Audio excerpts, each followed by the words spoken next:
નમસ્કાર મિત્રો આજે આપણે વાત કરીશું કે જો તમારી કોઈ પણ પ્રકારની ખેતીની જમીન અથવા તો કોઈ પ્લોટ હોય અને કોઈ ખેડૂતોએ અથવા તો કોઈ માફિયાએ કોઈએ દબાણ કરેલું હોય તો એ જમીનને ખુલ્લી કેવી રીતે કરાવવી। તો સ્વાભાવિક છે કે સૌપ્રથમ તમે એને રિક્વેસ્ટ કરશો, સમજાવશો, પરંતુ રિક્વેસ્ટ કરવાથી અથવા તો સમજાવવાથી એ જમીન ખાલી નથી કરવાના, એ વાત જે છે જગ જાહેર છે।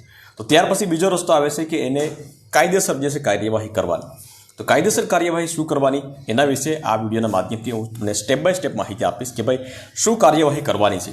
અને કાર્યવાહી કર્યા પછી કોઈ પણ માફિયા હોય અથવા તો કોઈ પણ ખેડૂત હોય એને જમીન ખુલ્લી કરાવવા પાડશે, કારણ કે એમાં એનું ના ચાલે। તમારે એક વખત ફક્ત અરજી કરવાની છે અને અરજી કર્યા પછી તમારે કશું નથી કરવાનું, એ પછી તમારે કોર્ટ જે છે આવી અને કોર્ટ જમીન ખાલી કરાવશે। તો એ કેવી રીતે પ્રોસેસ કરવી એના વિશે વિગતવાર વાત કરીશું આપણે। ક્યાં અરજી કરવી, કેવી રીતે અરજી કરવી, સૌપ્રથમ પહેલા સ્ટેજથી લાસ્ટ સ્ટેજ સુધી વાત કરીશું આપણે। પરંતુ વિડીયોમાં જે પ્રમાણે બતાવ્યા પ્રમાણે તમે અરજી કરશો તો તમારે 100% રિઝલ્ટ। તો વિડીયોને લાસ્ટ સુધી જોતા રહેજો। તો ચાલો શરૂ કરીએ। કોઈ પણ વ્યક્તિએ અથવા કોઈ પણ છેડા પડોશીએ તમારી જમીન દબાવી હોય તો સૌથી પહેલો સ્ટેપ તમારે શું કરવો જોઈએ એના વિશે તમને હું જણાવી દઉં મિત્રો। સૌથી પહેલો સ્ટેપ તમારે તમારી જે પણ જમીન હોય, જ્યાં પણ દબાઈ ગયેલી હોય જમીન, તો એ સરકારી માપણ શીટથી તમારે માપાવી લેવાની છે। અને એમાં પણ તાત્કાલિક મપાય એ પ્રમાણે તમારે અરજી કરવાની છે। સાદી અરજી નથી કરવાની। સાદી અરજી કરો તો તમારે 2-6 મહિના લાગે, વર્ષ દિવસ પણ લાગે, પરંતુ તાત્કાલિક તમે અર્જન્ટ કરશો તો એ તમારે 30 દિવસની અંદર જમીન પણ મપાઈ જશે અને માપણ શીટ પણ તમારે આવી જશે। અને માપણ શીટની સાથે સાથે તમે એ પણ તમને જણાવી દો મિત્રો કે માપણ શીટની અંદર જે તમારી જમીનમાં જે સર્વે નંબરમાં તમારી જમીન દબાઈ ગયેલી હોય તો એ પણ એમાં વિગતવાર આવી જશે કે ભાઈ એની ના તમારી જમીન દબાયેલી છે।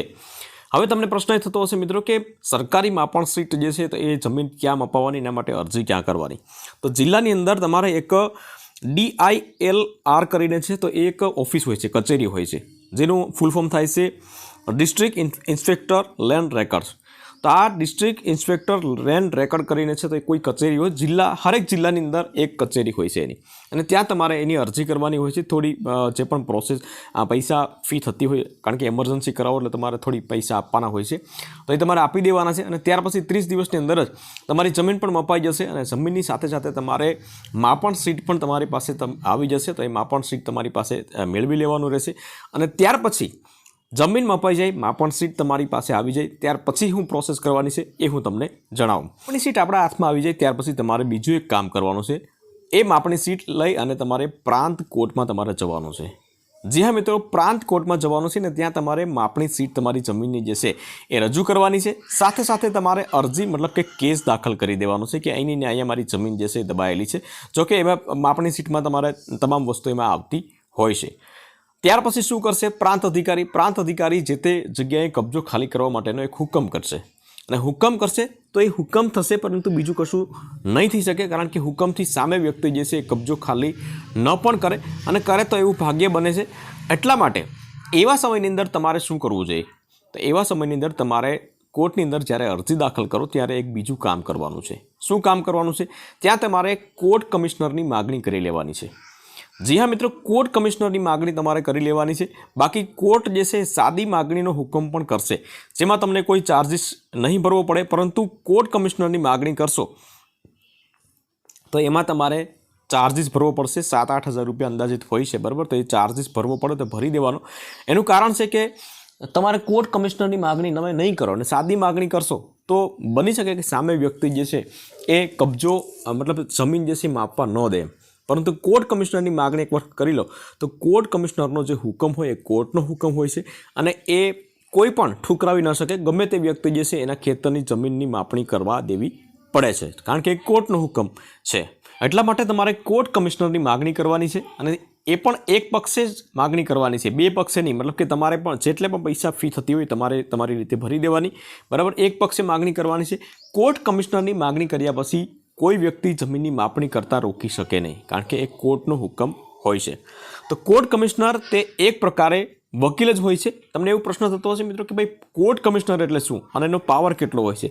તો એ પણ આપણે જાણી લેવું જરૂરી છે। તો સામાન્ય રીતે કોર્ટ કમિશનર જે છે એક વકીલ હોય છે। જે પ્રમાણે પોલીસ કમિશનર હોય તો એને પોલીસ કમિશનરને જે છે પોલીસ કરતાં વધારે ઓથોરિટી આપેલી હોય, પાવર આપેલો હોય, તો એ જ પ્રમાણે કોર્ટ કમિશનર જે છે એને વધારે પાવર આપેલો હોય છે, ઓથોરિટી આપેલી હોય છે। અને કોર્ટ કમિશનરનો જજ સાહેબ જેટલો પાવર હોય છે।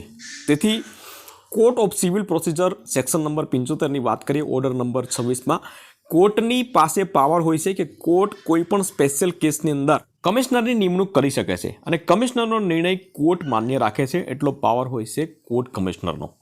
એટલે કે કોર્ટ કમિશનરની માગણી કરશો એટલે કોર્ટ કમિશનર પોતાની ટીમ સાથે સ્થળ પર જઈ અને વાસ્તવિકતાની તપાસ કરશે અને જ્યાં દબાણ કરેલું છે એ જમીનની માપણી કરશે. માપણી કર્યા બાદ તમે કોર્ટ કમિશનરની માગણી કરશો તો ફક્ત 21 દિવસની અંદર તમારી માપણી થશે અને હુકમ આવ્યા પછી તમારે બીજું એક કામ કરવાનું છે મિત્રો. બીજું એક કામ કરવાનું છે, લેન્ડ ગ્રેબિંગનો કેસ દાખલ કરવાનો છે. આ તમારે કમ્પલસરી નથી હોતો. જો તમારું જમીન જે છે એ મતલબ દબાણ છે ખાલી કરી દીધો, તમારે લેન્ડ ગ્રેબિંગનો કેસ દાખલ કરવાની કોઈ જરૂરિયાત નથી. પરંતુ તમને એવું લાગે કે ભાઈ આને મને બહુ બધો હેરાન કર્યો છે અને એને ખરેખર જેલ થવી જોઈએ, તો તમે લેન્ડ ગ્રેબિંગનો કેસ પણ દાખલ કરી શકો છો. પરંતુ હુકમ થઈ ગયા પછી પહેલાં કશું આ વસ્તુ કરવાની નથી.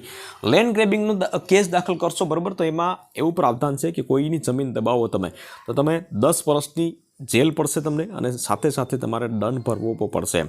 તો આ પ્રમાણે તમે લેન્ડ ગ્રેબિંગનો કેસ કરી શકો છો. પરંતુ તમારું જે દબાણ જે છે એ સામે વ્યક્તિ જે ખાલી કરી દે ત્યાર પછી લેન્ડ ગ્રેબિંગનો જે કેસ છે એ તમે પાછો પણ ખેંચી શકો છો, જેથી કરીને સામે વ્યક્તિ જે છે એને જેલની સજા ન થાય. તો આટલી પ્રોસેસ તમારે કરવાની છે. આનાથી વિશેષ કંઈ પ્રોસેસ નથી કરવાની મિત્રો. આ પ્રમાણેની પ્રોસેસ કરશો એટલે ગમે તેવો પણ માફિયા હોય અથવા તો કોઈ પણ જમીન દબાવી હોય, તમારો કોઈ ખેડૂત કોઈ જે છે માથે ભારે હોય, તો પણ તમારી જમીન જે દબાવી છે તો એ ખુલ્લી કરી આપશે. આમાં તમને કોઈ પ્રશ્ન હોય તો તમે કોમેન્ટ કરી શકો છો મિત્રો. પરંતુ વિડીયો ગમ્યો હોય તો વિડીયોને એક લાઇક જરૂરથી કરી લેજો. બીજા ખેડૂત મિત્રોને અથવા તો અન્ય લોકોને શેર કરજો, જેથી કરીને એ પણ આ નિયમથી કાયદાથી જાગૃત થાય. ફરી મળીશું નવા વિડીયો સાથે. ત્યાં સુધી રજા લઈએ.